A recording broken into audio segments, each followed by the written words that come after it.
SMNI and CGTN will allow both parties to share only news videos that can be aired in each platform.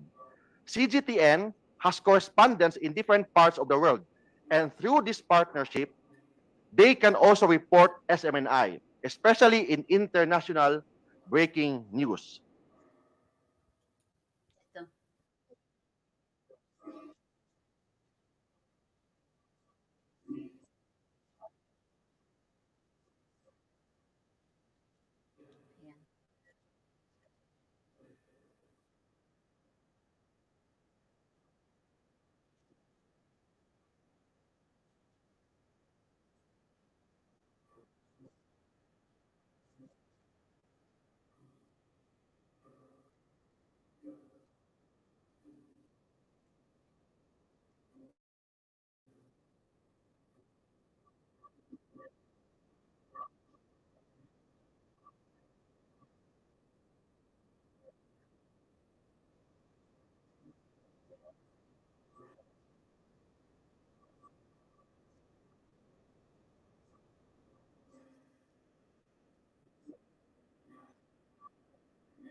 Okay na?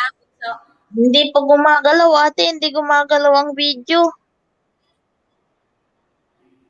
On the other hand, SMNI will provide Dito sa atin sa loob ng StreamYard gumagalaw. this Pagdating is sa similar ano, to the practice ayan, when gumalaw na. subscribing to other international news agencies such as Okay na, wag mo nang Reuters, galawin. Associated Press, CNN, Mr. Chair, and Mr. Chair. agents.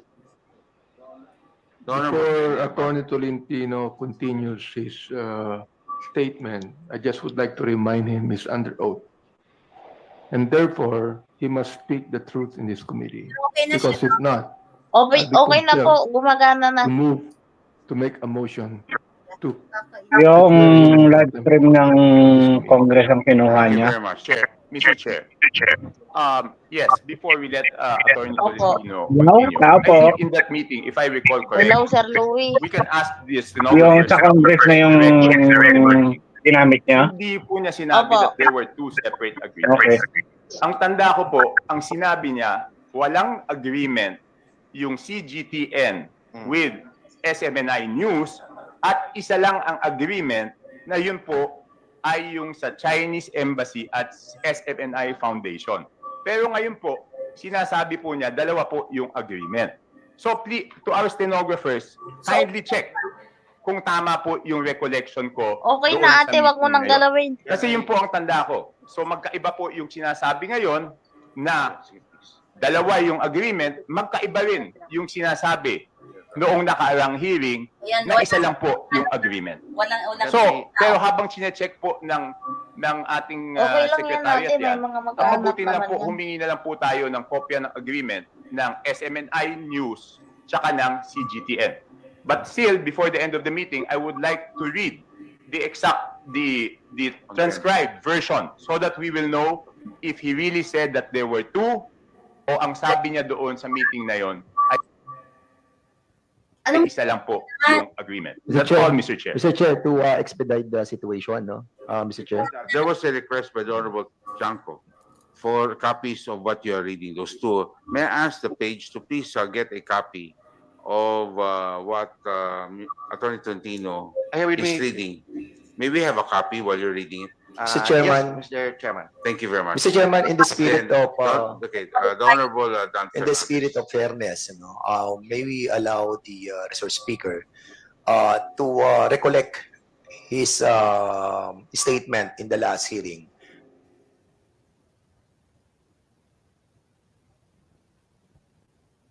Nakasave kaya ito? O wala?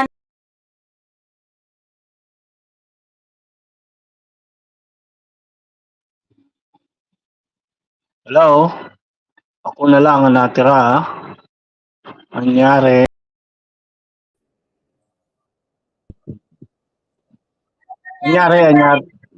Anyari. The other agreement because you were Ano ba yan?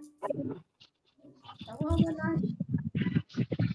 agreement that you mentioned. Can I make clarification, Mr.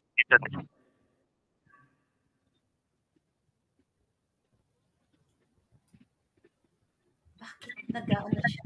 Stop siya ba? Humihinto ba? Humihinto? Hinto siya eh. Ha? Saglit lang sir. Nakahinto naman siya. Teka lang. I will be calling on you. Thank you, Mr. Chair. Mr. Thank Chair, you very before we much. proceed, Yes. may I ask, sino po yung nagsulat?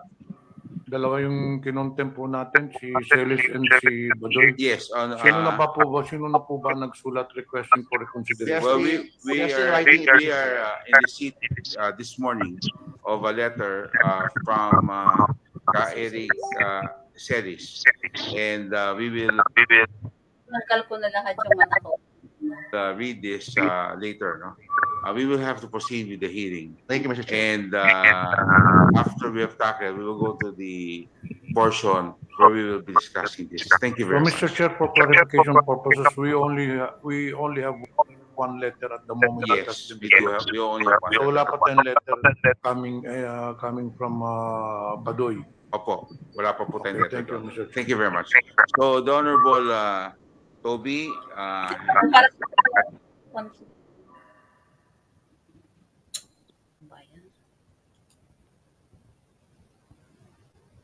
Nandiyan ka pa, sir. Sir Andito pa. Parang hindi naka-ano. Client has to be released on the issue of Nag-ano siya, nagbabuffering. Parang What we're ganun. doing here is also our constitutional right. Kanina, hindi. Yes, Sorry, Tolentino. we agree with that, Mr. Chair. And therefore, you ought to reform your request. Yes, Just look, if you're telling us that they have their own constitutional, we have our own also here. We And what agree we're with that. doing right now is our constitutional right. I'd like And to therefore, you reform- ought to reform your statement. Yes, Mr. Mr. Chair. Chair. Can I reform my statement, Mr. Chair? okay, we will go there later, okay? Thank you, Mr. But the Honorable Benny Abante, you still have the floor for any interpretation on the bill of the Honorable Mix Gonzalez. Mr. Chair, what I just would like to raise is that I think Madam Badoy made a statement that the House of Representatives is infiltrated with communist elements. I know that they can be able to answer it. Perhaps our lawyer here could be able to answer that. Why did she make that statement? That's why, Mr. Chair, if our request will be granted, they're willing to answer that, Mr. Chair, because they have personal knowledge about the question, Mr. Chair. So, Chair, I'm in going to short, have- you do not have any, you can explain, The best person to answer that, Mr. Chair, is Dr. Lorraine Badoy and Eric Celis with respect to the Bakit ganyan? Ano ba yan? Nag-stop siya. terrorist issues, Mr. Chair, or the NPA or communist issue, Mr. Chair. may I just ask, are you still lawyering for them? You were hired lawyer in the last hearing. Are you still going to lawyer for them today? Yes, Mr. Chair. Okay, so does that also go with Attorney Rex Suplico? Yes, Your Honor. Thank you very much. Thank you, Your Honor. Okay. So now, Honorable Abante, Yeah, Mr. Chair, sa akin the spirit of the season, you would like them to be released also. But when you begin to make statements like that, accusing the House of Representatives to have communist elements here, would that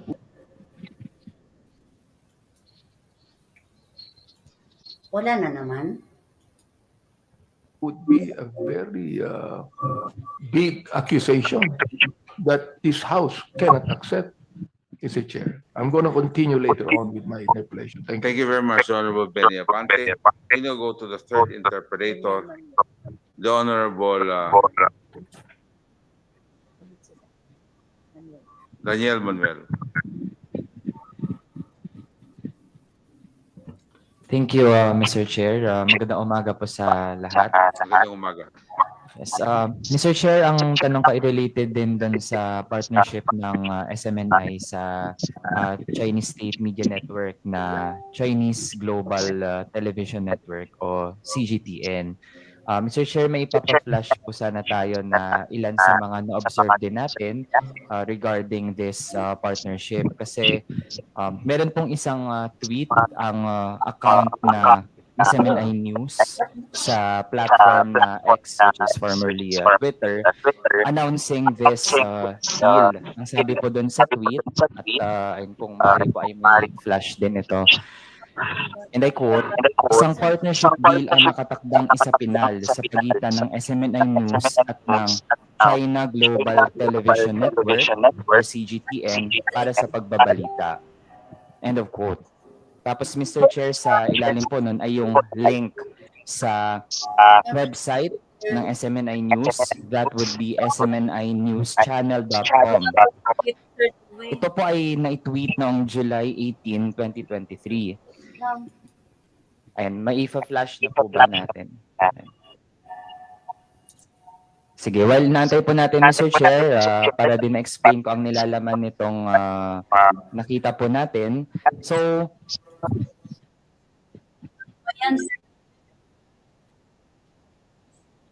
Ay, naku! Kung ganito na, hindi natin may tawag dito. Check mo kung makakahiram tayo kay Sir JDB. Kasi talagang nag-chachapi pagka nagsalita ka, tapos nagbabuffering, gano'n.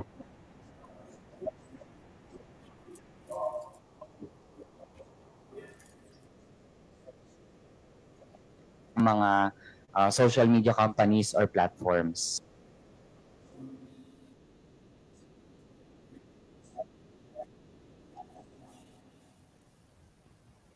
Ayan. Bakit nag-ano siya?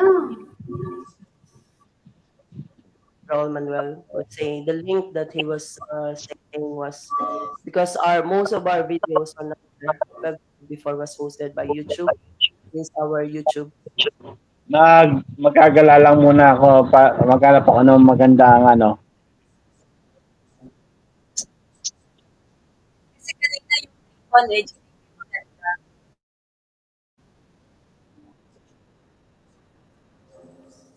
Mr. Chair, allow me to interrupt. Hindi po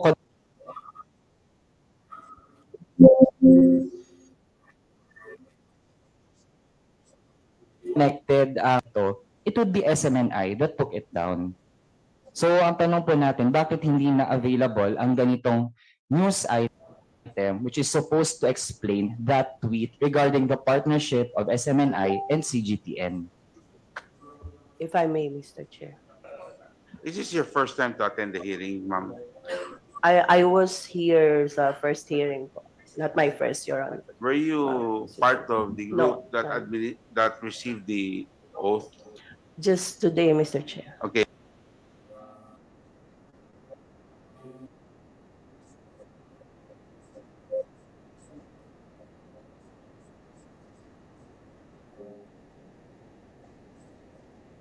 Okay, so can you please rise and I direct the POMSEC to administer the oath to a member of the board of directors of SMNI.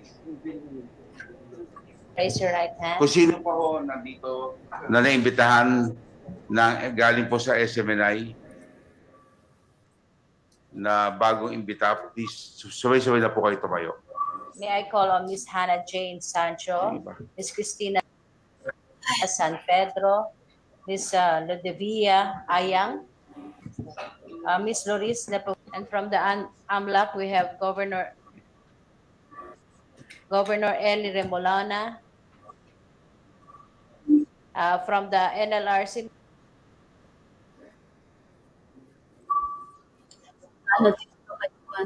may I ask Mr. Presiding Commissioner Victor Abis, BIR, Please raise your right hand. May I point out, Mr. Chairman, that the representatives of the Anti-Money Laundering Council are Attorneys Romeo Raymond Santos, that is me, Attorney William Russell. Thank you. Kung meron pa ho nandito na hindi pa ho na naimbitahan na hindi pa ho na-administer ang oath, kayo na rin po. Kung meron pa po.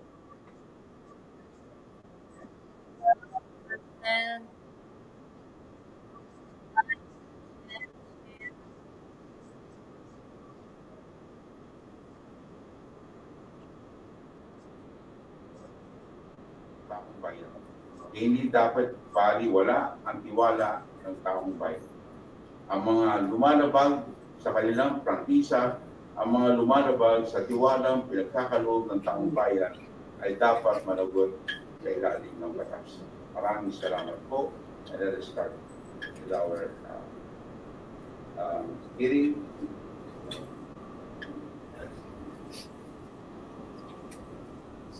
The first item on the agenda is the continuation of the deliberation of the following referrals. Privilege speech of Representative Dan Fernandez. No, it's wrong. David J.J. Suarez. Masyado kong binibig Dan Fernandez. Dan Fernandez. J.J. Suarez delivered on the plenary on November 28, 2023 that called on the investigation of fake news peddling by SMNI. House Resolution 230, authored by the Honorable Castro, Arlene Rosas, and Raul Manuel, condemned the fake news peddling and baseless tagging of individual groups or organizations by the SMNI. House Resolution number 1428, authored by Representative Rosas, Manuel, and F. Castro, that condemned the fake news spreading, baseless tagging, and doing threats against party speeches list. Rep. F. Castro by the Rodrigo Roel Duterte and SMNI. We have the list of interpreters, and you call them on a first to register basis.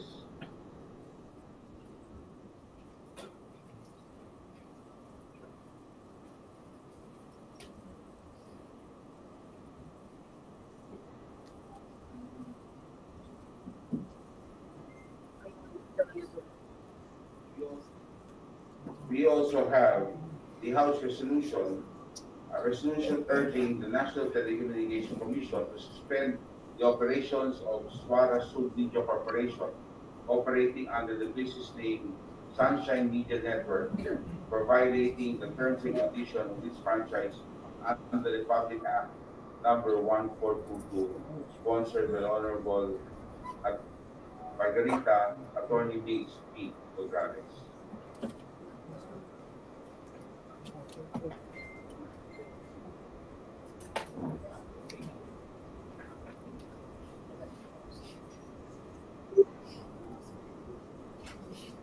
The resolution of the Honorable Ms. Nograles was approved in the last hearing, and that we are supposed to discuss the approval of the committee report. Who would like to speak for this particular measure? The chair first will recognize the Honorable Toby Jaco. Silence refers to. Yes, Mr. Chair. May I be allowed to show a screenshot on our screen? Please. Please on the right seated on the portion of the. Pwede pong lakihan konti. Okay. This is a social media post from SMNI, and I will read it. SMI News collabs with CGTN. CGTN, Mr. Chair, dear colleagues, is the China Global Television Network, which is one of the 3 branches of the state-run China Media Group. So, ibig sabihin yung CGTN, yan po ay pag-aari ng gobyerno ng China. SMI News and China's state TV, CGTN, are poised to establish partnerships to Ayan na facilitate po yung ginawan ko ng the content. dissemination of information. The collaboration aims to enhance the exchange of news and promote a deeper understanding of current affairs between the two media organizations. By working together, SMI News and CGTN will deliver comprehensive and reliable news coverage to their respective audiences. The initiative underscores the significance of international cooperation in sharing diverse perspectives and fostering a more informed global community. The meeting between the executives of the two networks took place in Beijing, China. Mr. Chair, the reason why I'm bringing this up because it is very dangerous. No? Kung ang isang franchise holder ay may cooperation o collab with the Chinese government, state-owned o pag-aari ng gobyerno ng China na media network, eh alam naman natin ang nilalabas ng China ngayon, lalo na sa West Philippine Sea, ay puro kasinungalingan. So ano magiging epekto nito? Ang tanong doon sa binigyan ng prangkisa ng Kongreso. At ang isa pang mahalaga dito, Mr. Chair, please allow me to show naman a video clip from the last hearing.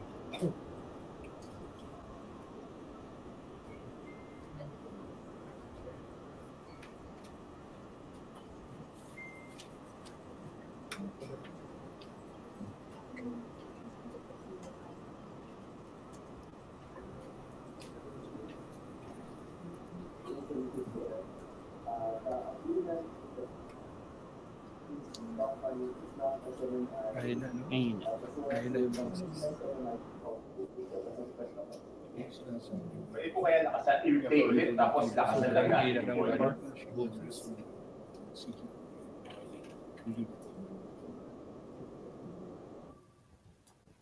Ito, member ko ng BOT and kasama din po sa operations ng SMNI. Kung ano po yung mga balita po na nakukuha ng mga reporters namin, with regards po sa issue po ng West Philippine Sea ay pinabalita po namin po. So, Mr. Chair, how often ang coverage ng SMNI regarding what is happening in the West Philippine Sea? Please proceed. Your Honor, Yes, please, Your Honor.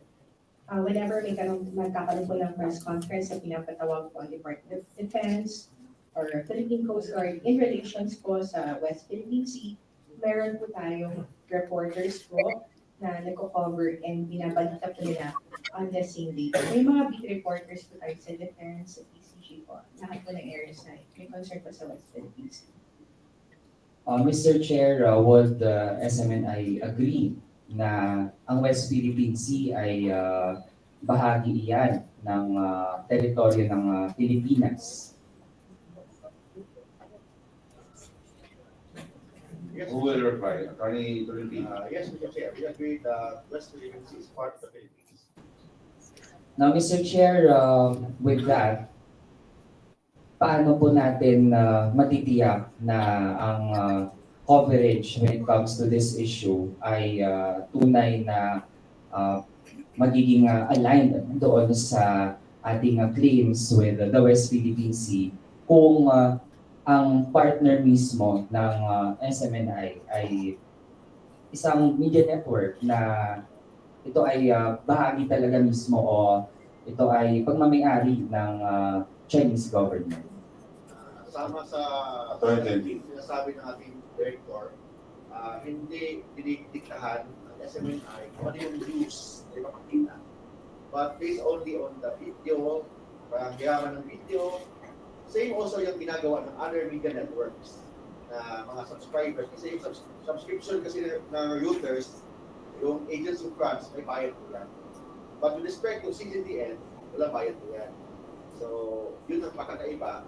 But still, ang ginagamit natin, yung mga video clippings, ganyan lang po, but it doesn't mean na may dikta on the part of the CGTN to the SMNI. In fact, per record, Mr. Chair, wala pa pong final written agreement with SMNI and CGTN. Mr. Chair, what is the timeline of that agreement? When is that expected to be finalized? Kailan mapipirmahan?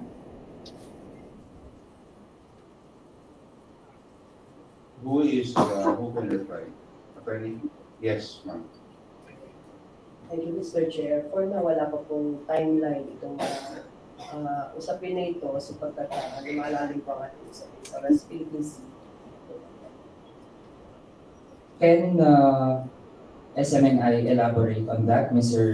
Chair? Kasi ang nabanggit kanina, whatever is the stand of, for example, China doon sa West Philippine Sea, hindi daw makaka-affect sa kanilang coverage. Pero ngayon, Mr. Chair, ang binabanggit dahil uminit ang issue, then hindi pa definitely makapagsabi ang SMNI, kailan mapipinal ang agreement?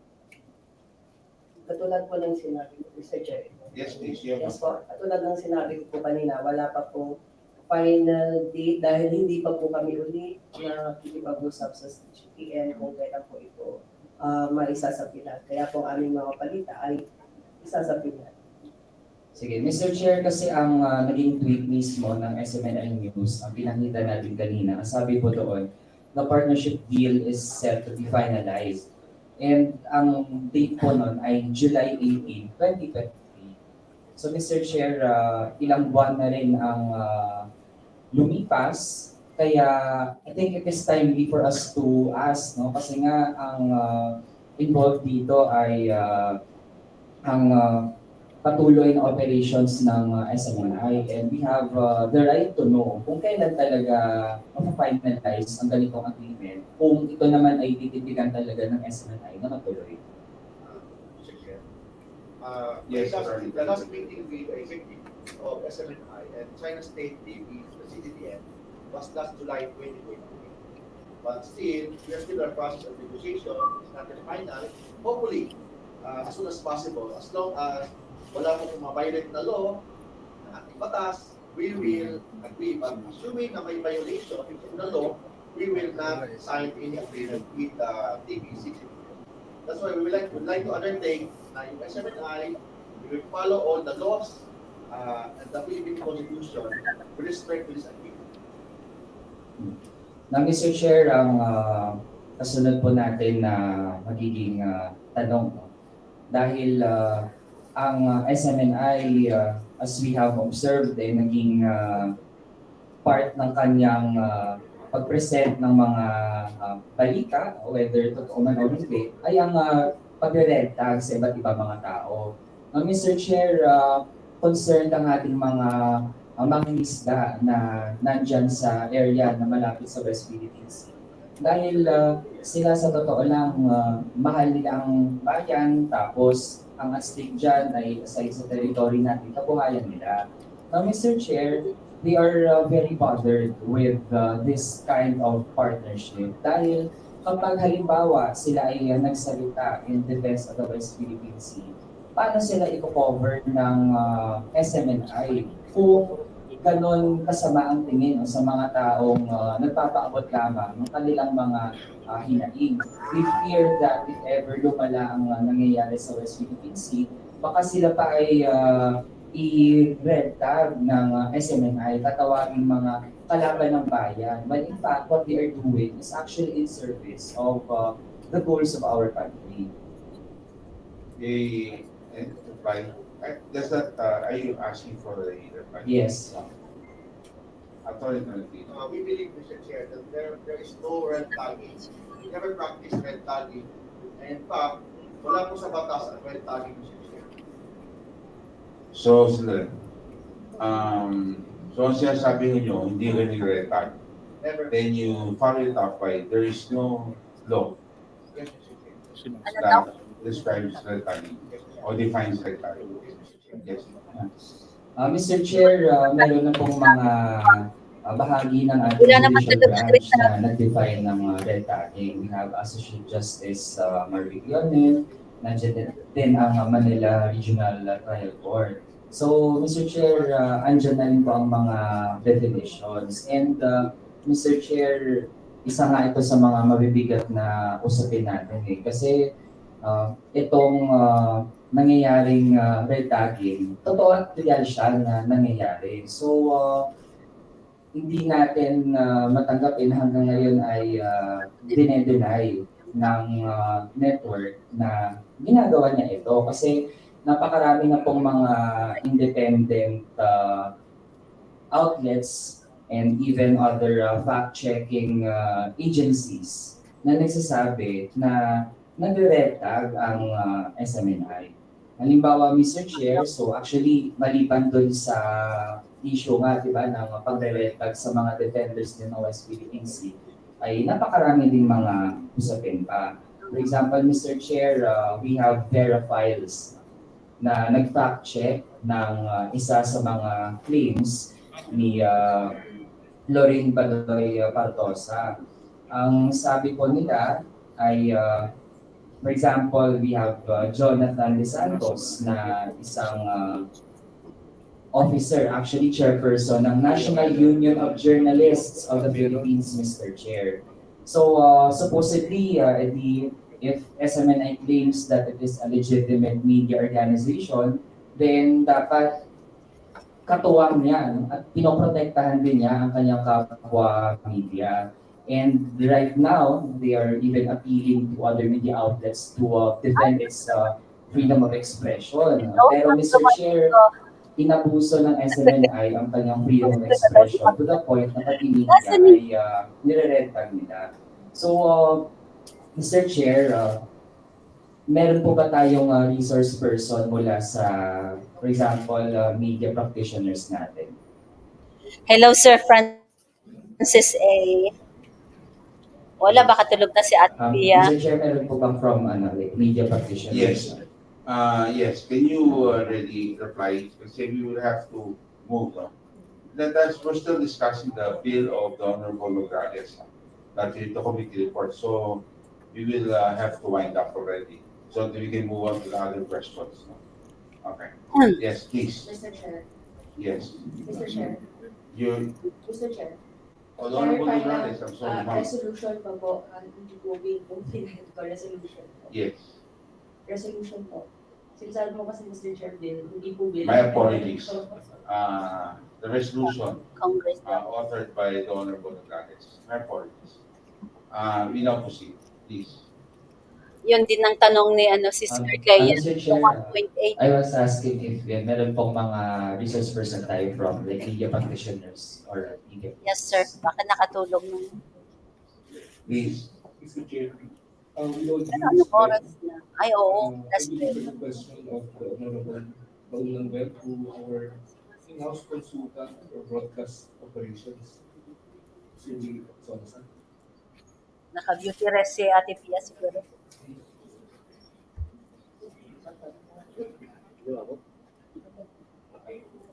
We have in our presence the representative, Meron akong nakakita dito. Mr. J. Sonsa. You have the floor, sir. Rotsem Aglu. Okay, sana manood ka. Saan ka With respect to recruiter na. things that were elucidated, explained by the Honorable Congressman from Pajanis. Yes, sir. For as long as there is a jurisprudence and there is an approved law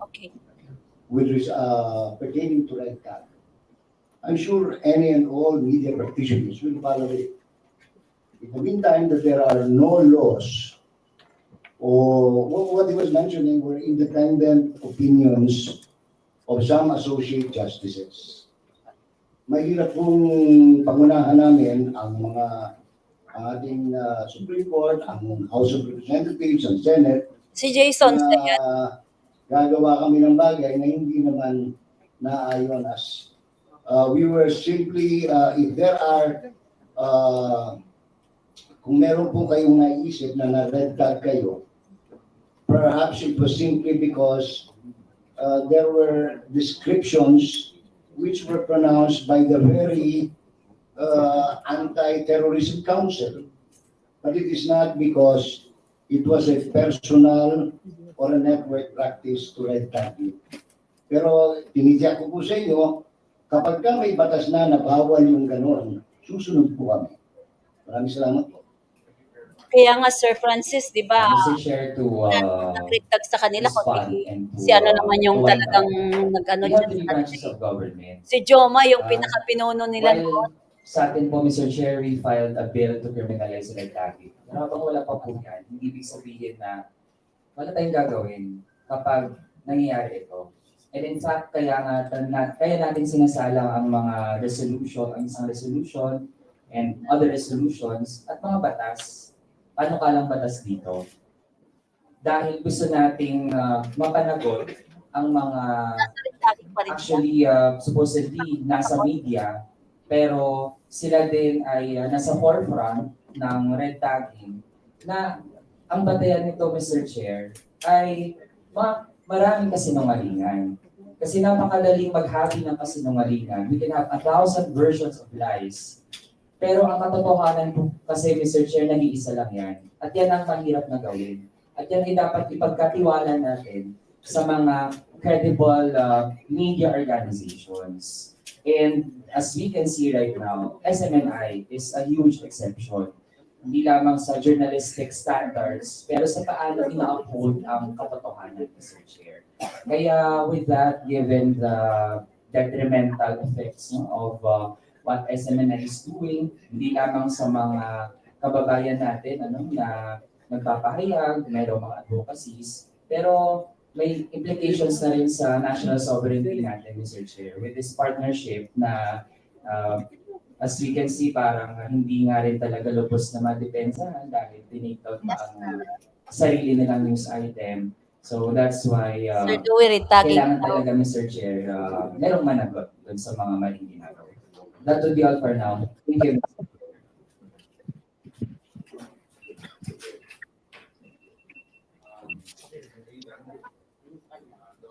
Manuel, after that, we will go to the honorable chairs.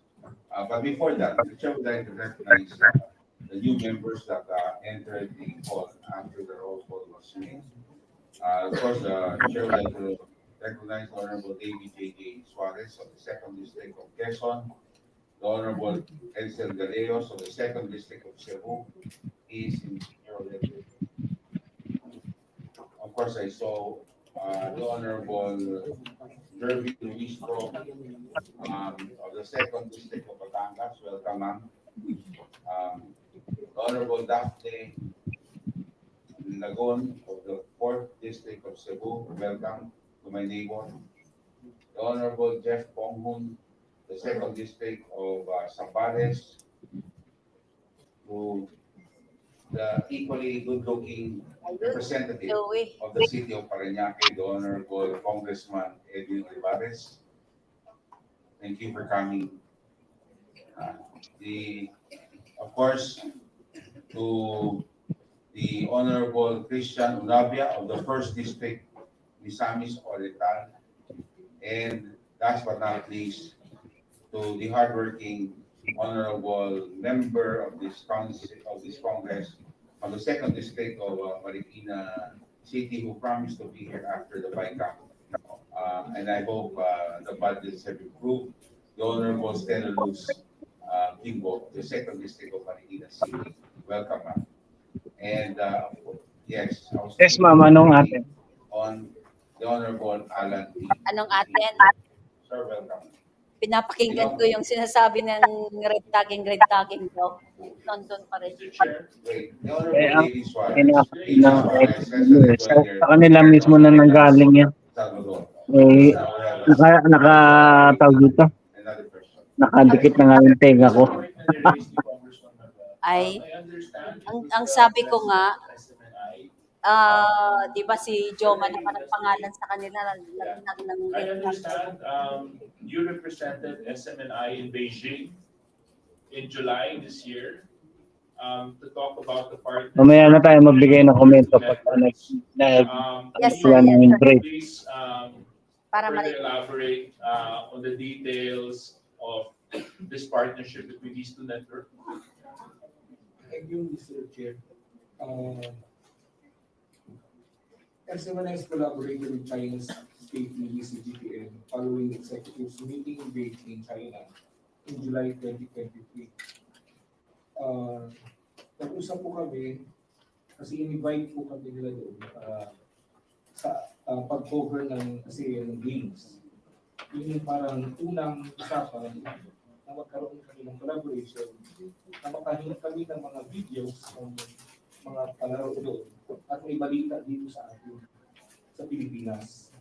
At doon nagmula ang magiging partnership sana na gagawin, pero hindi pa na-finalize hanggang ngayon. So, but for now, hanggang sa video sharing lang po kung ano po ang pinakamagandang balita, may mga breaking news na kailangan malaman po ng Pilipino ay pinabalita po ng SMNI. Ganun din po kung meron pong balita na nasa Pilipinas na gusto kong malaman ng mga Chinese. Ganun din po kasi ang practice ng networks dito sa Pilipinas. In fact, marami pong humingi sa amin ng videos, binibigyan po namin sila as long na merong courtesy po ng network na kung saan sila humingi. Ganun din po kami, humingi po kami sa kanila. Ganun lang po kasimple ang partnership. Wala pong ibang wala po, sa ngayon din po, hindi po nakafinalize at wala pong pinirmahan ng mga partnership po. Hanggang verbal agreement lang po, Mr. Chair. So thank you very much. So Mr. Chair, in other words, wala pa pong dokumentong draft Wala pa po, between both parties? Wala pa po, Mr. Chair. Okay. Thank you very much, Mr. Chair. I just want to share kasi yung concerns ni Kong Manuel. May lumalabas kasi sa China news na yung mga Pilipino ang naging aggressive sa West Philippine Sea. Binaligtad po nila yung kwento. Iba yung kwento sa kanila doon sa tunay na nangyari sa mga Pilipino. Kaya ito po ay medyo may pangamba din para sa akin. Dahil alam naman natin, diba, there are always two versions of the story. But you know, as Filipinos, we always have to support that with the Philippine government. So thank you very much, Mr. Chair. Thank you very much. Okay. Before I give it to the Honorable Rog, I just opened the letter now. It's addressed to me. This is the response to a December 6th invitation for your committee for me to appear on a hearing at its hearing on December 11 o'clock a.m. I have not been an officer of Swara Sub Media Corporation from the time of the enactment of Republic Act 1442 up to the present. Hence, I must respectfully send my regrets for my absence in the hearing today. Sincerely, Pastor Apollo St. Tibuloy. Do you confirm that he is not an officer since the renewal of the franchise in 2019? The Honorable Mr. President, Mr. Rossetti, hindi po ba opisyali sa post? Kasi imbita ko namin sa hearing na ito si Pastor Tibuloy. Mr. Chair, hindi po. So, pati owns, may shares po siya sa kumpanya. Establish po natin.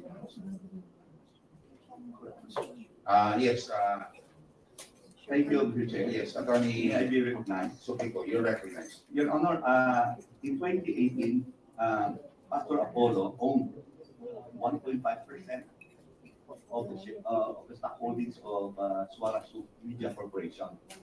But sometime in 2021, 2022, he donated his shares to the cooperative, which is now reported, which is now in the cooperative is now listed as a stockholder of Swara Sub Media Corporation as of the filing of the 2023 amended GIS.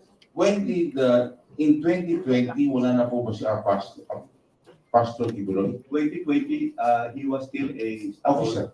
No, not an officer, Your Honor, but a stockholder. Yes. As to 1.5%. Correct. 2023 na wala eh.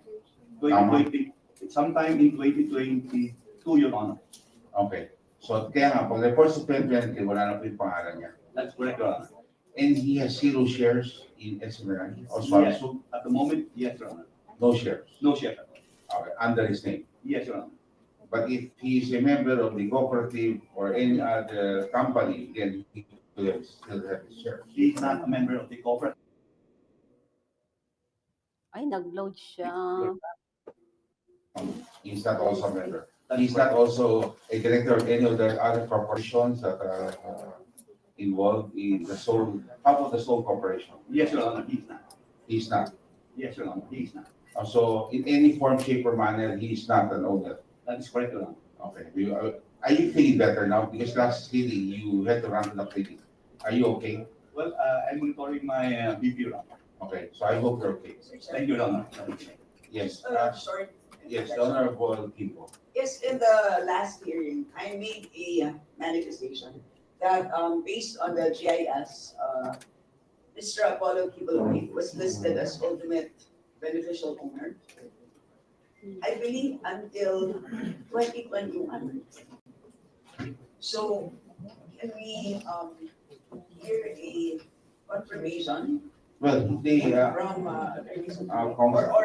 maybe the question is until when was he the ultimate beneficial owner? Okay. Attorney Morex Supico. Your Honor, I'm holding a copy of the amended GIS for 2023. In the last, he's not a holder of record That's as of this time, Your Honor. no, earlier, sir. So the question is until when was he ultimate beneficial owner? So the GIS that I read in the last hearing were, I believe, 2021 and 2022. So ang pinakita po natin was a change in ownership or change in UPO from 2021 to 2022. So sa pagkakaalala ko, as of end 2021, siya po ang nakalista ng UPO. Let me check the record, Your Honor. I wanted to speak Okay. to the record. Can you, I'll go back to you, Attorney Supico. Thank you, Your On Honor. 2 points. One, you can use IT, the turning down of who put down the page, and this issue raised by the Honorable Kimbo. You will have to validate also because the documents held by the Honorable Fernandez says hanggang 2020, but your answer to me earlier was 2022. So we would like to know a clear response under oath on this issue. The Honorable Francisco, the Honorable Ramon Gutierrez is recognized. Oh, I'm sorry. The Honorable Franz Castro, then the Honorable Ramon Gutierrez. Thank you. Mr. Chairman, point of order. Well done, This Fernandez. is the policy of the rules of this committee to have a alternate on the. Yes, my apologies, Honorable Dan Fernandez, because I'm just following the list of, as I said earlier, it's the first to register will be acknowledged. Don't get me But wrong, I- don't want to yes, enter okay. the minority, Yes, you know, but yes. it's the policy of this. Yes, so I will, yes, I would like to give way first to Honorable Franz Castro.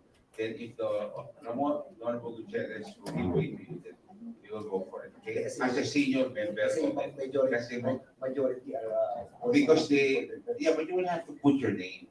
Because if you're not in the list, then I will not be able to determine who's majority and minority. Like, tiyo ko po yan, kaya ko po sabihin. The Honorable Franz Castro is recognized. Thank you, Mr. Chair. So ito dapat tatanong ko ng second committee hearing, the rundown of the different cases filed against Lorraine Badoy and also to Lorraine Badoy. Okay? Siguro ang unang tanong ko po, Mr. Chairman, si Attorney Valentino po ba yung attorney din or counsel po ni Lorraine Badoy sa lahat ng kaso? No, Mr. Chair. I'm only engaged with respect to this hearing, Mr. Chair. Okay. So thank you po, no.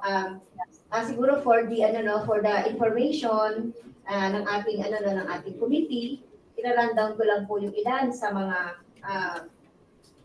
mga red tagging na ni Lorraine Badoy na Tagging mo naman. sa iba't ibang mga complaint na in relation din po doon kay Representative Pimentel last time. So, noong April 9, about kay Maria Ressa, yung April 19, 2022, this administrative complaint filed by the Office of the Ombudsman, violation of Section 4A of the Code of Conduct and Ethical Standards over malicious and defamatory posts and articles against journalists. So, Ressa listed as at least 9 instances when Badoy branded her as an enemy of the state using his verified Facebook page or through official websites. So Badoy had also falsely declared Rappler as an ally and mouthpiece of the CDP-NPA. So ito po yung isang kaso. Familiar po ba tayo doon sa program? I have no personal knowledge with respect to that case, Mr. Chair. So wala kayo ano. So next, Mr. Chair, another one, Mr. Chair, yung former Kabataan Representative Sara Elago. On December 7, 2022, this is also an administrative complaint, violation of Code of Conduct and Ethical Standards for public officials and employees against 6 officials of NTFL, including Badoy, filed with the Ombudsman. Badoy and other officials were charged and committed grave misconduct for repeatedly claiming she was a communist rebel and accusing the Progressive Party's group of acting as a front organization for the CPP. So, former Representative Elago argued 6 government officials were acting in official capacity and are guilty of malfeasance when they made claims against her. So, ito rin po, isa rin yung kaso. And then on December 4, 2020, ito po yung kaso ni Lauren Badoy when she was still a spokesperson of the NTFL 2020. So December 4, 2020, by karapatan, criminal and administrative charges against Badoy, NSC, Hermones Esperon Jr., Antonio Parlade, and Mocha Usod for crime against humanity by persecution under 2009 law incorporating international humanitarian law. So, Karapatan, Secretary General Cristina Palabay said she and Karapatan had been persistently tagged as terrorist members or supporters of the CPNPA by the respondents. So, yan, isa pa. So, ibig sabihin, Mr. Chair. So, ito po si Lorraine Bador, talagang persistent, consistent po yung mga red tagging na ginagawa. Hindi lang po siya ngayon, sa nakalipas pa even, before ngayon na pinapatawag natin sila. So marami po pong kaso. And then another case po sa Supreme Court, October 2022, various lawyers, judges, law practitioners, and their respective organizations. So the Supreme Court, motu proprio, and the following numerous formal and informal complaints raised to its attention ordered her to explain why he shouldn't be cited in contempt after her online rants against Judge Mendoza Malagar. Her rants were spurred by a decision granting the government's petition to proscribe as terrorists the CPP-NP. Mendoza Malagar said crimes alleged in the government petition were against the law but did not fall under the terrorism as defined in the HSA. So sinabi po dito sa isang kanyang programa, Mr. Chair, if I kill this judge and I do so out of my political belief that all allies of the CPP-NPA and DF must be killed because there is no difference in my mind between a member of the CPP-NPA and DF and their friends, then please be lenient to me. She has also insinuated that judge's husband, UP Cebu Chancellor Leo Malagar, has links to CPP-NPA and used to be communist country. And days prior, the SC also issued a stern warning against those who continue to incite violence against judges and their families. It said such action will be considered as contempt of court and will be dealt with accordingly. So, sinasabi natin, Mr. Chair, dito, yung about po dun sa mga red tag. So, meron na po itong jurisprudence na binanggit po ni Representative Manuel, at meron na rin po itong sa Supreme Court. Okay, yung tungkol po doon sa desisyon ng Supreme Court na sinulat po ni Justice Leone. And isa pa po, last na po ito, Mr. Chair, yung Ibon Foundation, February 10, 2020, administrative complaint with the Ombudsman against Badoy, Parlade, and Esperon further persistent attacks against and red tagging of progressive groups, which the policy research group said violated provisions of Code of Conduct and Ethical Standards for public officials and employees, conduct grossly disgraceful of the public interest, unprofessional, unjust, and insincere political bias, unresponsive to the public, distorting nationalism and patriotism. So leading up to the complaint, Badoy, in an episode 1 News, the chief claimed that Ibon was part of the CPP instead of addressing Ibon's concern. After, in fact, check numbers cited in the Duterte legacy campaign. So, ito pa po yung mga madadagdag natin, mga complaint at kaso po against dito kay Lorraine Badoy. So, meron po akong ilang tanong po, no, dito sa KBP. Nandiyan po ba ang KBP?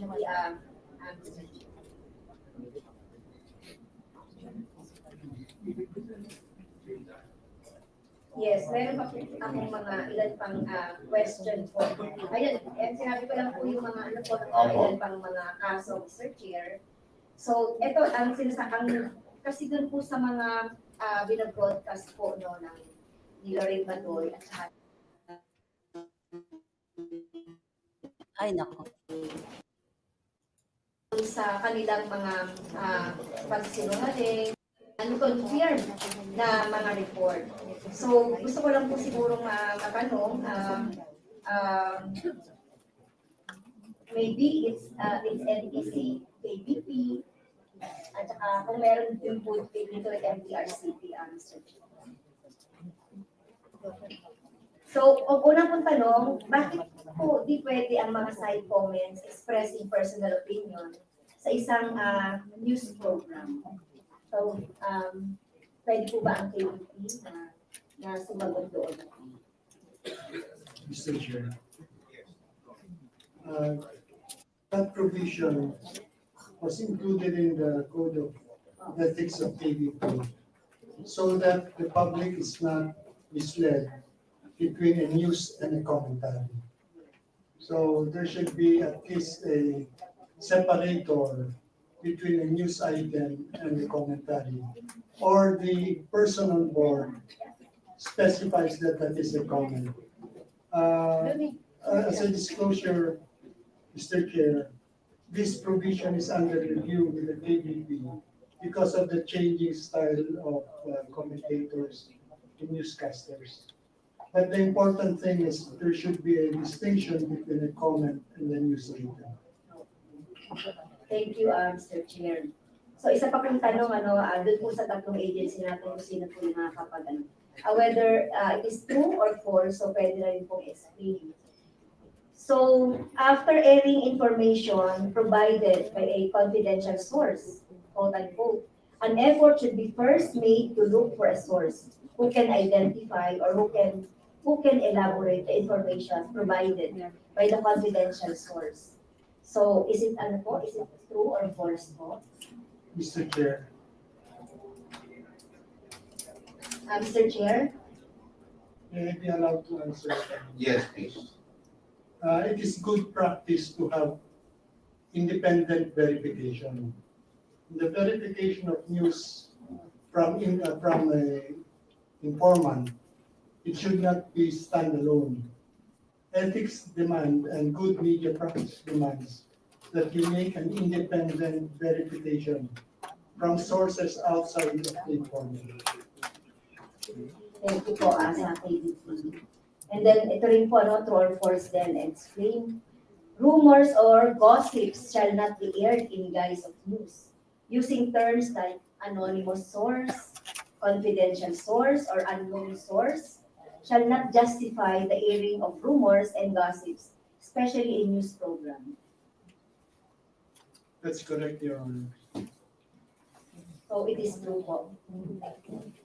Yes, it is true, Mr. Chair. Yes, so it is on section 4H, article 1 of the new sources. Okay, so when an unconfirmed reports are aired, it must be emphasized that they are unconfirmed. True or false? That is correct, Your Honor. So sa SMNI, So programs intended to malign, unfairly criticize or attack a person, natural or juridical, are prohibited. Tama ba? Mr. Chair, I'd like to manifest, Mr. Chair, if the SMNI is not anymore a member of ABP, but we have our own policies, internal policy of our company to follow the highest standard of journalism. In fact, our motto is truth that matters. So that's our motto, Okay, Mr. Chair. so ibig sabihin kung hindi ka member ng ABP, so your program can malign, unfairly criticize, or attack a person, natural or juridical. No, Mr. Chair. So, No, Mr. Chair. dahil hindi na kayo KBP, sabi mo eh. So, ang tanong kanina, is it true or false? Programs intended to malign, unfairly, etc. Sinabi mo dahil hindi ka na member. Although it is in the Section 2, Article 4 on personal attack. Even though, Mr. Chair, that we are not part anymore of ABP, we have our own standard of journalism, Mr. Chair. Mr. Chair. Interjection. Here that they just withdrew the KBP accreditation after the first hearing, Yes. before the second hearing, or on the day of the second hearing. So that's please take note of that, those dates, okay? And this hearing commenced or started, they were still members of the KBP. Thank you. Yes, please proceed with your line of questioning, the Honorable Frank. Are you done? Kong Gutierrez. Thank you, Mr. Chair. With the indulgence of my colleague, please short interjection. First of all, I agree, Mr. Chair, precisely the point I wanted to raise first, that despite the withdrawal from membership in KBP, this does not excuse the SMNI for they have been bound during their membership, and all of these instant cases were during that period. But that aside, Mr. Chair, another thing that we'd like to bring up, I believe during the last hearing, I think it was Congresswoman Stella Kimbo, who requested the manual of operations, code of ethics, and everything that came to follow. Mr. Chair, may we confirm with the officers of SMNI if they have submitted the same before this meeting? Yes, Mr. Chair, we have received the manuals of operation, including, Mr. Chair. No. Have you submitted, the question was, have you submitted that to committee? Not yet, Mr. Chair. We will submit now, Mr. Chair. Mr. Chair, unfortunately, we wanted to have that right away so that we can study before coming to this hearing. How are we going to make use of that very thick, voluminous document in today's hearing kung ngayon lang po sinasabi? That is our concern, Mr. Chair. And I believe there are other documents that this committee requested last hearing that have not been submitted. So that's something that we most respectfully want to ask the COMSEC to review. No? Just those 2 points. Thank you very much, Mr. Chair. Okay, thank you very much, Honorable Ramon Gutierrez. Anyway, can you please just submit those documents? And maybe ask the page to please get those documents already today. And the other documents that were requested from you, so that we can review. If we will have to call even a hearing, remember, I already have the permission to conduct hearings even through the Christmas break. So if you do not submit according to the Dino, we will call you on December 25, okay? For a hearing. I just want to record that we're submitting right now, Mr. Chair, the code of the manual of operation of the SMNI. Second, Mr. Chair, all the contracts, all our co-production contracts. Okay. And back timers, Mr. Chair. And third, Mr. Chair, we're also submitting the contract of advertisements. Okay. Of all the contracts of the SMNI. Is that all in the folder that you're submitting? Yes, Mr. Chair. Thank you very much. Page, please, retrieve the folder, and we will review, and we will give soft and hard copies to all members of this committee, including the Honorable Ramon Gutierrez, who is very particular with the contracts and the operations manual, with the Honorable Stella Kimbo. Are you done, Honorable Franz Castro? Kasi po, si Honorable Dan Fernandez. I'll be asking as well, Mr. Chairman, in relation to what. Okay, the Honorable Dan. Gentlemen, Yes. I mean, Attorney Michael and Tino, they have submitted also the service agreement, with the different Yes. sponsors. Andyan na po. But have you submitted also the official receipts and different invoices that together with all these agreements? was not part of our, but we will submit that, Mr. Chair. I remember the last Okay. time we asked for the submission of all these documents as well. Receive, Yes, the invoices or the contract, Mr. Chair. yeah, I know, but Maybe- for us to find out yes. if they are totally paid or not yet, invoices pa lamang binibigay nyo. So we need that document as well. Okay, so please We will submit. submit that within the day, Mr. Chair. Okay, the order is we will request SMNI to comply with the request of the Honorable Dan Fernandez. Ma'am, is the floor. Thank you sa clarification, Mr. Chair. Mahalaga itong tanong ko na ito dahil pinapakita natin dito yung responsibility po ng SMNI sa kanyang mga whether it is black timer, whether it is their talent, ay may responsibility sila na sumunod po doon sa tamang mga rules natin. O kung di man sila kasama doon sa KBP, so itong babanggitin ko at ipapakita ko mamaya na situation at program nila ay before naman na yan, na matanggal sila sa KBP. Pero hindi ibig sabihin, dahil tanggal na sila sa KBP, hindi sila magpa-follow ng yung tamang pag-broadcast. Okay? So kaya nga tinanong ko dito, sinabi ko kanina, true or false, programs intended to malign, unfairly criticize, or attack a person, natural or juridical, are prohibited. Okay? Although nandiyan yan dun sa KBP, So is it true or false? Kasama din ba yan doon sa Yes, Attorney. Attorney Talentino? Our stand, Mr. Chair, although we are not anymore a member of KPP, we have our own standard of ethics, we have our own standard of journalism, Mr. Chair. Okay. Okay, so ano nga yung standards ninyo as regards the program that intend to malign, unfairly criticize, or attack a person, natural or juridical? In compliance with our practice, Mr. Chair, certainly also the manual of operations, Mr. Chair, that we are going to submit today to the honorable committee. Okay. Okay, kasi Mr. Chair, itong sinasabi ko kanina na standard na hindi dapat ginagawa. Before, sa akin, sa organization, or even din kay the Congress, yung tungkol doon sa tungkol sa travel, etc.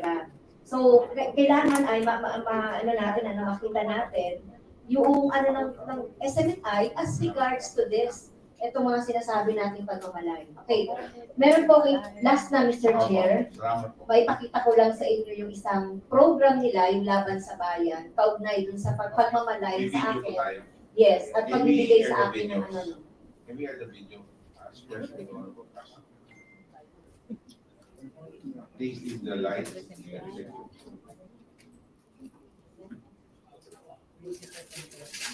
Hindi, wala pa. Tingnan mo naman. Wala pa nga.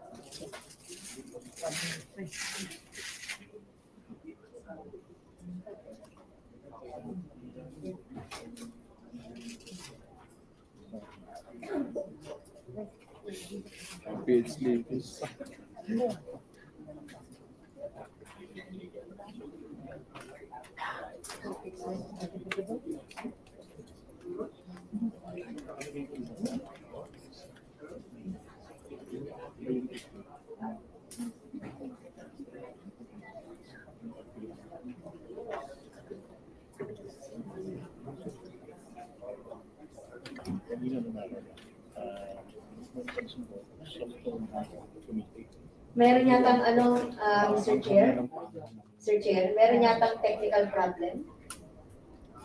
So, nakaantabay tayo sa video kasi itong channel na ito from is para makabayin yung na-delete na Mr. video. Chair, in the interest of time. Na-delete na channel. Yes, oo. Pakita na lang. Pero hindi pa ako sinasagot After siguro ng video na yun, sagutin ako na kahit na yung internal nila, nakalagay ba yun sa yung tinatanong ko kanina. Yung pagmamalay, unfairly criticize, i-attack ang person, natural or juridical. Pag naayos yung video, balikan namin kayo sa rampo. Thank you very much. Okay. Pero kailangan kasi pupunta tayo kay Congressman Rodriguez. Kasi marami po tatanong. Pero alam po ninyo, napakabait ni Kong Dan Fernandez. Papahuli na raw siya. daan muna siya kay may papasok po si Congresswoman Kimbo. Yes, Mr. Chair. Housekeeping lang po. Yes. This pertains to the letter of Pastor Igoloy, which you read earlier. So, dito po, he mentions that he had not, well, according to him, he had not been an officer of the corporation from the time of the enactment of RA 11422, which was in 2019. And this is the reason for why he says he should be excused from this hearing. However, Mr. Chair, so first of all, based on our records, as of 2021, he was listed as ultimate beneficial owner, and that's based on the documents submitted to us. And as we know, ultimate beneficial owner means that he effectively controls the corporation. Of course, he can argue that we technically hindi ko rin an officer, but yun pa nga, ibig sabihin nun, marami siyang kaalaman being, having effective control over the corporation. Number two, pwede ba natin malaman? So sa ngayon po, ang executive pastor ay si Pastor Apopo, tama ba? Yes, Mr. Chair. Prior to him, sino po ang executive pastor? Pastor Apollo. At nagbalit sila noong December 19, 2022, tama po ba? Okay, so in which case, si Pastor Kibaloy ay executive pastor up to December 19, 2022. Tama po? Yes, Mr. Chair. Yes, in which case, Mr. Chair, ibig sabihin nun, parang minimislead yata tayo ng sulat na to. Kasi even after the enactment of the franchise agreement, siya pa rin po ay officer ng corporation, being the executive pastor until December 19. Can I explain that? There is a legal concept with respect to corporation soul. A corporation soul, usually this is a corporation with respect to religious organizations. If you are the chief executive minister, you're holding the properties of the church as a trustee of the church. The real owner of the church is actually the members of the church. In fact, that is based on section 108 of the revised corporation code, Mr. Chair. So that is corporation code, corporation soul, different from one-person corporation or an ordinary corporation. Mr. Chair, hindi naman po ito korte. Opo, yes, purpose naman po ng hearing. Attorney, ang tanong mo dyan, I mean, huwag mo tayo kasi we're talking sole corporation, huwag mo tayo ikot masyado sa officers. We're talking BBO, ultimate beneficial owner. Who has effective control over the Yes, corporation. that is the question of the honorable. Yes, in which case, Mr. Chair, Honorable Speaker. which means that he has sufficient information and therefore may kakayahan po siya to shed light on the matter. Ano pang Ayan, UBO so, kayo? in this Alam niyo na. case, Mr. Chair, ang sa akin lang po is we must insist that that he appears before us. You know why? Alam po ninyo, attorney at yan. In the letter kasi, sabi niya, nung nililihi yung prangkisa niya noong December 19, 2019, hindi na raw siya officer, hindi na sulat. Ang tanong niya, he may not be an officer, but he is still the UBO. Was never an officer of SMI. Correct, but nakalagay nga ron. Pero now, he is still the UBO, so he's invited being the UBO. So in the next hearings, we will now, I mean, the records that you've submitted to the committee shows that he is and was the UBO until 2022. Before that, so hindi po siya mali, hindi po tugma dun sa sulat ko na binigay niya. Yun ang point of counsel ni Congresswoman Steph Kimbo. Hindi po siya tumutugma because ang importante ko dito, siguro talaga may ari na to. We're looking at ultimate beneficial owner. I think, Mr. Chair, the best person to answer is the lawyer of Pastor Piccolo. Who is? Here, Mr. Chair. Oh, now you're not anymore the lawyer. You are the lawyer. The lawyer of SMI, Mr. Chair, the Okay. lawyer of Pastor Piccolo. Is she here? Yes, yes. Ma'am, please, please state her name. Good Yes. afternoon, our esteemed members, to Yes. our chairman and esteemed members. Yes, of the yes. Committee on Issues and Access. I am Attorney Antoinette Benitez.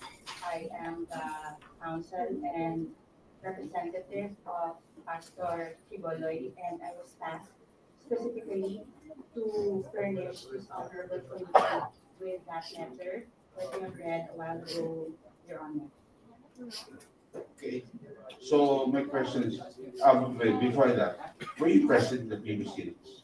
No, Your Honor, because my engagement is only for today's hearing. Okay, we've asked you to please rise, so I ask the council to administer the oath.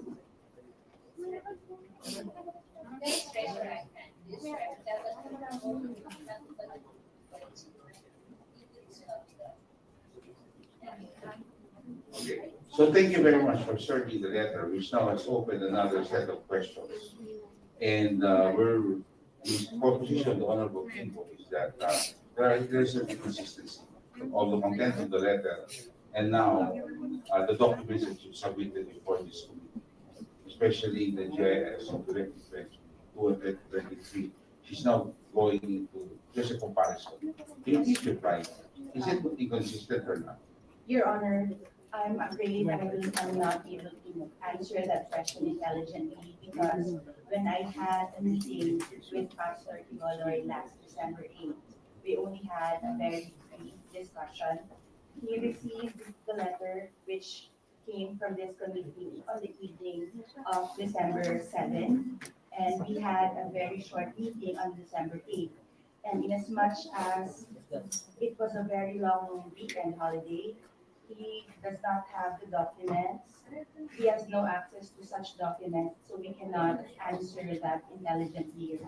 So my question is, Honorable Padua, who can answer the question? I mean, the lawyers of SMNI cannot answer, and you cannot answer.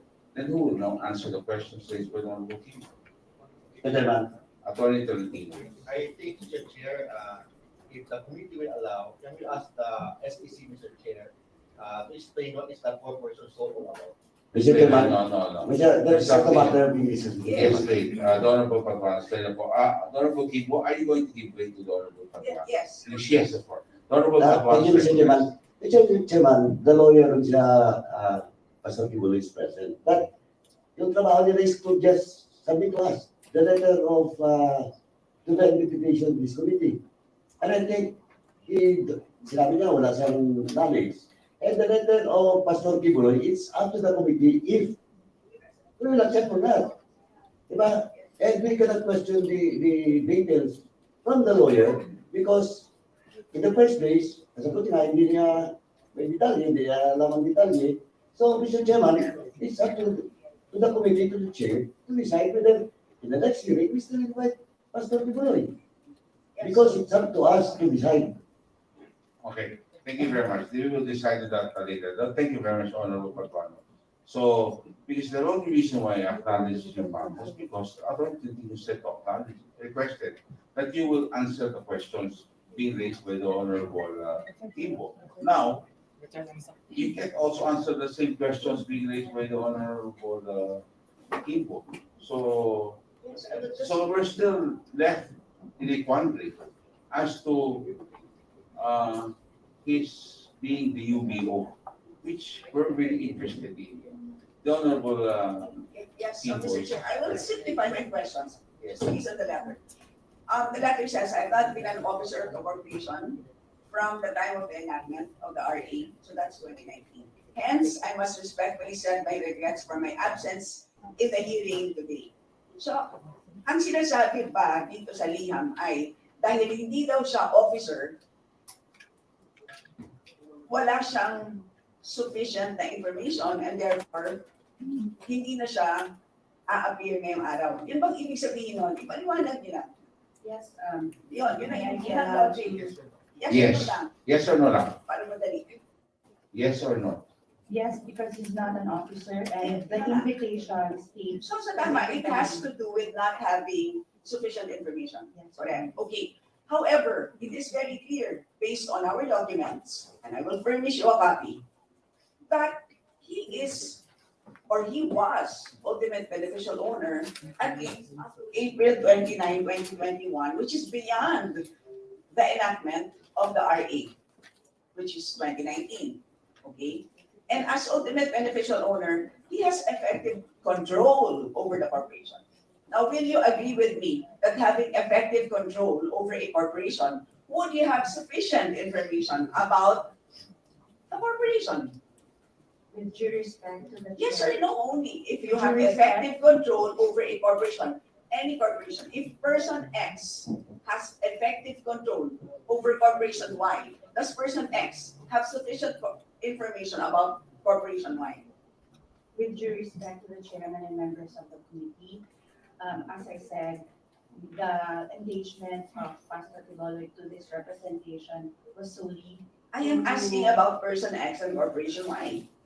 Again, I am not privy to that specific matter. Mr. Chair, our attorney is not being responsive, No, so. I know, yeah, you were introduced as the lawyer of Pastor Only- Tiboloy. Just to deliver, you can tell me that you were sent here, ma'am, just to deliver the letter to the Yes, Your chair. Honor. That's the only thing.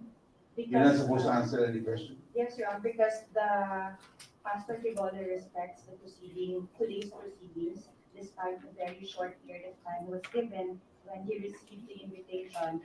As a show of respect to this committee, he wanted to have someone personally deliver the letter. Okay, so she was just here just to deliver the letter. Yes, Your Honor. So, Attorney Suki, can you answer the question as SMI, since this is an SMI affair? Well, Your Honor, in our records, specifically the amended GIS for 2023, his name is at appeal. Well, that is also, Mr. Chair, let me point out one thing that we also uncovered when we were comparing documents with the SEC. It turns out that the submission to Congress is different from the submission to the SEC. So ito pong submission ng GIS to Congress, which has the beneficial ownership declaration, ito pong binasa ko, ito po ay wala po dun sa submission sa SEC. Kaya nagtaka po ang SEC. Sabi nila, bakit? Well, we can ask the SEC to verify that. But yun po ang naging... Who is the beneficial owner in the SEC records? May I ask the SEC? For the April 29, 2021 submission, can you double check your documents and see if it has a beneficial owner declaration? Yes, Mr. Blanco. Yes, Your Honor. The repository of the submissions of the GIS, which contains ultimate beneficial owners, is with the EAPG. But we confirm, Mr. Chair, that and we have access to documents that are with the honorable, and then we confirm that. What do you confirm? We confirm that from 2020 to 2022, the declaration in those documents, ultimate beneficial owner for Suarez was Pastor Tiboloy. So you're saying that I stand corrected, Mr. Chair, 2020. I'm sorry, from 20, should be Attorney Blanco. You're a lawyer, right, Attorney? Yes, sir. Yes. Yes, Mr. Chair. Attorney Padilla. Yes. Are you confirming what? This from what date again? We should repeat the date. Until 2020, Mr. Chair, He was. the ultimate beneficial owner. How about so 2020, 2021, 2022, they are not, he was not anymore. Not anymore.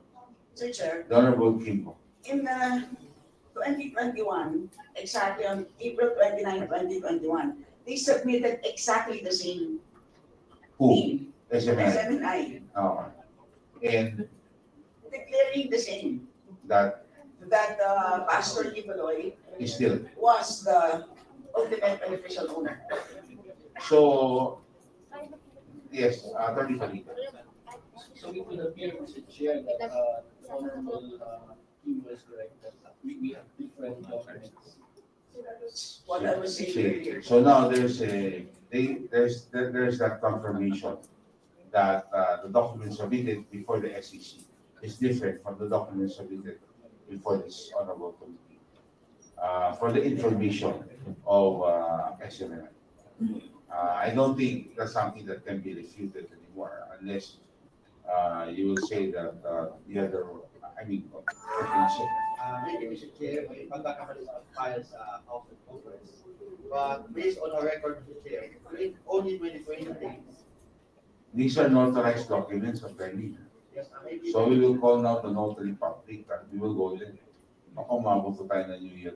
But based on our record, Mr. Chair, Pastor Apollo Sikiboloy is the beneficial owner only in 2020 because he is the trustee of a corporation sold the executive pastor of the Kingdom of Jesus Christ. Correct.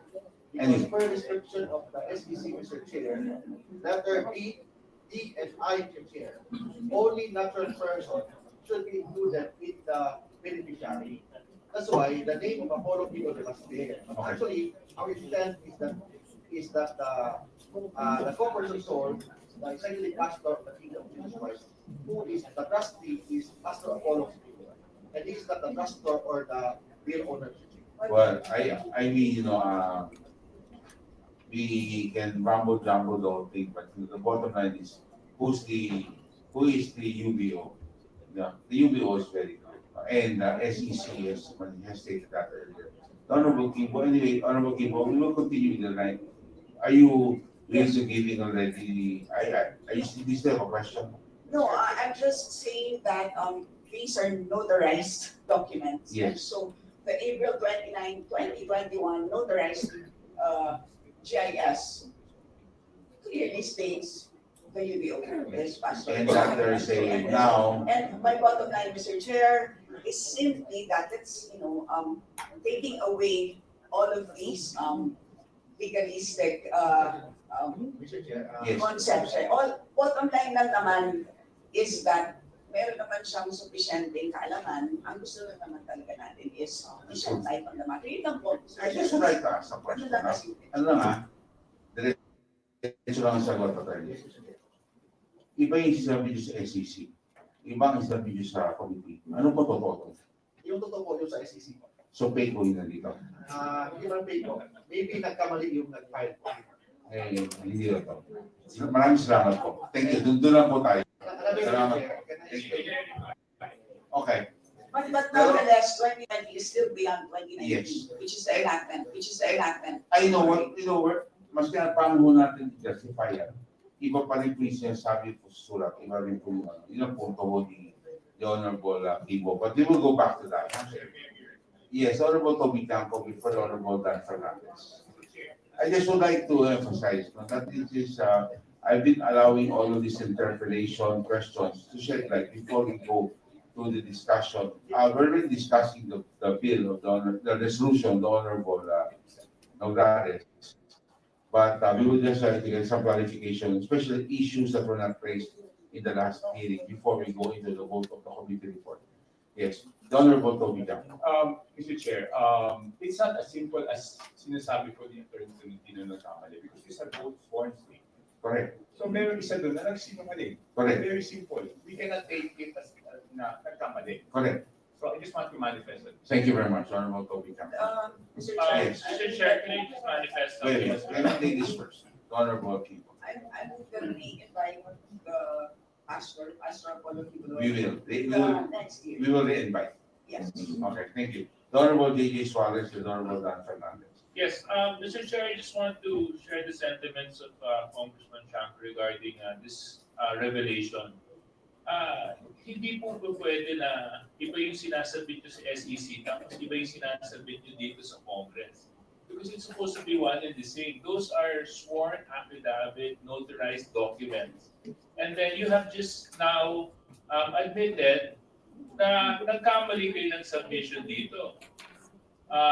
So on that point, Mr. Attorney Tolentino, again, that puts a lot of question on the truthfulness of the documents that you're submitting to the House of Representatives, which may tarnish the very franchise that you hold. Kasi ito po ang pinagbabasihan namin. Tapos when we discovered recently with SEC that you have just confirmed these two documents are actually different. Mr. Chair, can I see the document here? Can we check the document? Yes, we will be, can you please, Comsec, you're directed to give a copy to the owner, to Attorney Trentino. Now we recognize from Laguna, the Honorable Dan Fernandez. Thank you so much, Mr. Chairman. Finally. Mr. Chairman, I was asking for, in the last hearing, we asked Attorney Tolentino about the documents pertaining to the 2022 service contra choices. Silence is requested, the Honorable Dan Fernandez is speaking. Yeah, and all of the official receipts that was issued by SMNI in relation to all your revenues collection, at the same time the different scheduled expenses that have been released by SMNI. Unfortunately, Mr. Chairman, when I read these documents that they have submitted just now, it only pertains to 2023 and not on 2022.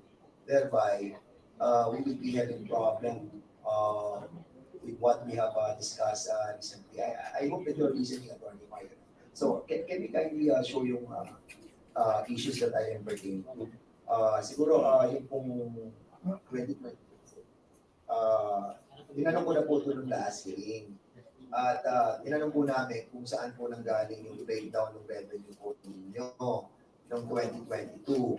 Kasi kumita po ang Suarso ng 105 million noong pong 2022. Ang sabi nyo, walang kinita ang pulso ng bayan doon, right? Walang sponsor. And the very reason why we cite Mrs. Badoy or lying is based on these revenues. And if we're going to move for a furlough, no? And not seeing in these documents, those she mentioned in the last hearing pertaining to all those advertisers, we will be constrained to put her in attention. Kasi nga, talaga nagsisinungaling siya. Dahil it's sa sinabit nyo, I haven't seen Attorney Mark Tolentino. Wala akong nakita dito pertaining to the subject advertisers that she mentioned in the last hearing. Mr. Chair. Yes. We have no program also ng bayan. Only Laban kasama ng bayan is the program of Badoy and Eric, not also ng bayan. Okay, doon sa Laban ng Bayan, she mentioned 3 sponsors, correct? Yes, Mr. Chair, but based on that information, she has no personal knowledge of that, Mr. Chair. So in other words, wala kayong sponsor doon. Yes, Mr. Chair. So she was lying indeed. Dahil sinabi niya meron, and you told us na wala. And that's the reason why we cite her for contempt. Is that correct? Yes, Mr. Chair. Yeah, okay. So, in other words, kino-confirm pa rin ng mga dokumentong to na talagang wala na sponsor yung programa na kung saan siya ang host. That's why I answered, Mr. Chair, in our last hearing, Mr. Chair, that there was no advertisement, Mr. Chair. Okay. So, indeed, So I you are tried to correct correct, in us citing her for contempt. I tried to Okay. correct, Mr. Chair, Dr. Lorraine, Mr. Chair. Her answer. All right. Now, Attorney Tolentino, we asked for the documents sa 2023. Makikita po ninyo dyan, pakibalik lang yung slide. Kasi may revenue kayo ng 90 million, 105 billion. 2022, Mr. Chair. 2022, oo. And trying to read yung inyong pong documents that were submitted, 13 contracts to na sinabit nyo po ngayon. Total of 6.25 million ang totality nitong contract na to. So, if you're going to assess yung 2022, paano po kayo nag-arrive sa 90 million na revenue? Para lamang po sa inyo pong mga programa. Based on my personal knowledge, Mr. Chair. Now, we're not asking your personal knowledge. What we're asking for is the documents that we asked in the last hearing. And precisely the reason why we asked for it.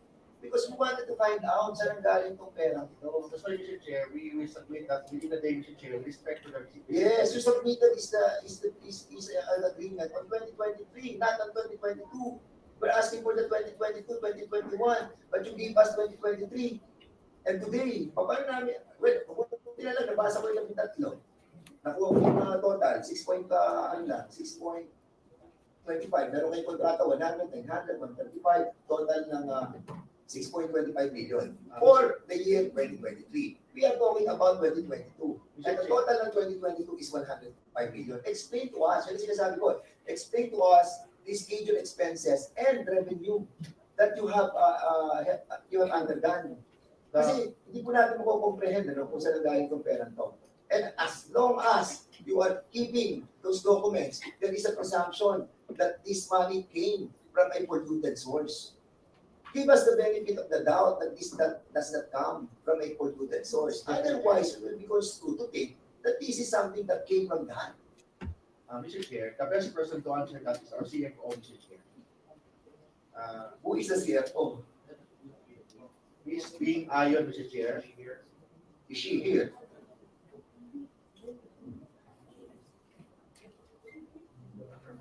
Miss B, dito po kayo.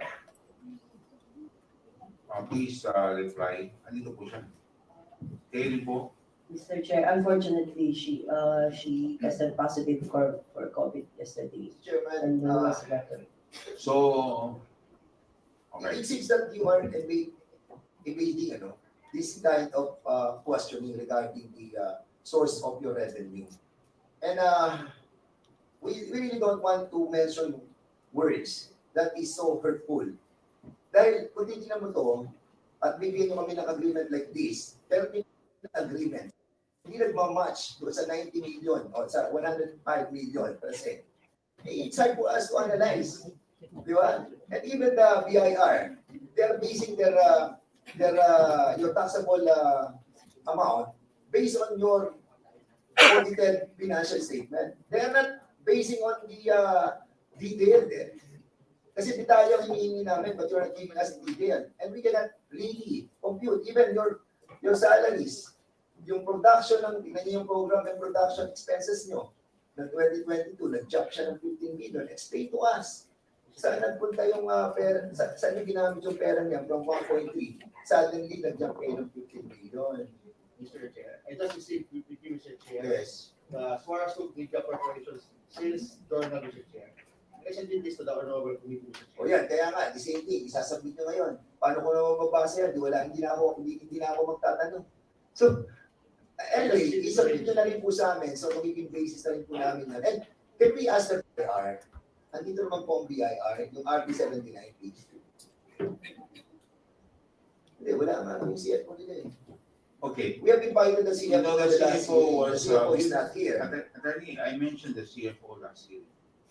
The records to the She is video. ready to come here, Mr. Chair, but She's sick. we received a. Can we have her medical certificate? Please submit it. Thank you. Hindi, we asked na lang this chairman, yung presidente. Sino ba presidente? Probably may knowledge Presidente, kayo po sagutin ko. Sige, Sir, Mr. Rosete, sagutin niyo po yung tanong ni Congressman Danto natin. So, sir, tanong lang po namin muna sa 100 million. From 2021, 45 tapos suddenly nag-jump kayo ng 105 million. Ano po yung mga sponsor that you got for the programs that you have produced? Ano po yung malalaking mga sponsor that you have contracted with? Okay. With all due respect, Mr. Chair, I will answer the question with according to my knowledge only. 2022 po is election period po. Marami pong pumasok na political ads. Meron po kami mga AGPs. Meron pong, yung time na yun po, hindi pa po nag-take down yung social media na kung saan nag-i-income din po. At yung tanong po ni Honorable Congressman Dan Fernandez about sa expenses po. Lumaki po siya, nag-jump off po ng hanggang 50 million. Dahil po nag-sponsor po ang SMNI News Channel ng pinakamagandang debate sa buong Pilipinas. 4 po yun na debates. Wala po yung bayad sa lahat ng pumasok doon. Mahal po ang okada. So doon po napunta ang mga expenses. Hanggang doon lang po ang alam ko po ng mga Okay, salamat po. Ako, di commission. Kasi meron akong nakita dito, 2.6 million yung commission para. Hindi ko alam ano ba yung commission na to.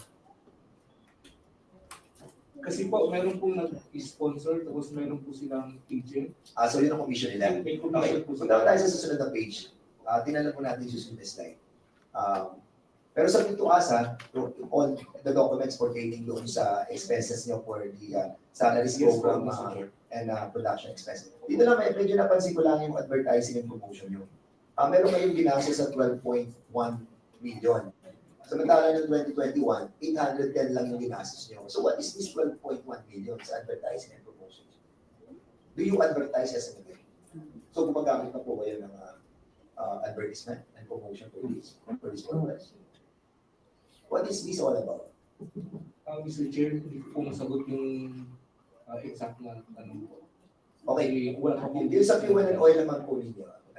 Kunti lang naman ito, Mr. Chairman. Fuel and oil, nag-jump siya suddenly from 2.6 to 7.9 million.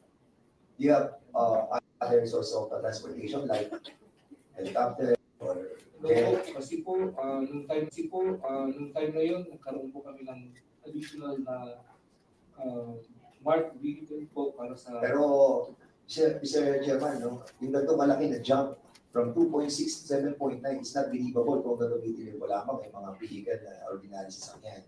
That is not possible with this, no? Well, I'm just saying, you know. So, submit us as well yung mga lahat po ng receipt. Well, actually, job yan ng BIR. I think the BIR should issue a letter of authority to start the investigation on Supreme. Again, we asked them twice, right?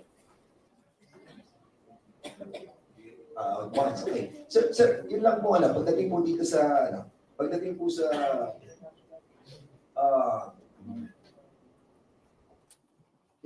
sa business expense po sa atin, nagkaroon po kayo ng business expense. What is this also? Yung 3 points ako.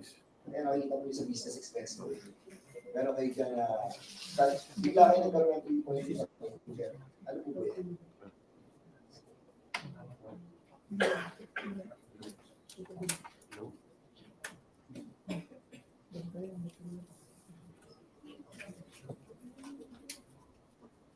So, Mr. Chair, talagang hindi ko po alam yung... Alright, I think, Mr. Chair, the problem is the submission of all these documents. So we will be asking na lang po siguro to ask the BIR para at least masimple na lahat ng mga documents. If we are having a hard time for the SMNI to submit to us all these documents, I think it's incumbent upon the authority that was given to BIR to issue a law one para sa ganun po makita po natin yung mga documents ito. I don't know what to do with this, Mr. Chairman. We're having a hard time trying to figure it out. Kung paano po namin may babalansin po yung mga revenues nyo and mga expenses nyo. But there will always be a presumption that this money is being used in here are coming from a different kind of sources. So, debunk us. I-debunk nyo po kami para at least we will be thinking that this money came from a source that is good, not a bad source. Kasi nga, yun ang magiging presumption po namin dito eh. Hanggang hindi nyo po ipinakikita sa amin kung lahat ng ito, hindi mo natin malalaman kung saan yung revenue nyo sa kaya expenses nyo. Am I right, attorney? Yes, sir. Yan. So, one more thing, Mr. Chairman. Yung Pampibus po na Capital Holdings Incorporated, kasi what is the primary purpose of this holding company?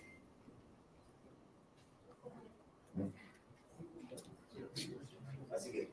Okay. Gagalit na si Miss.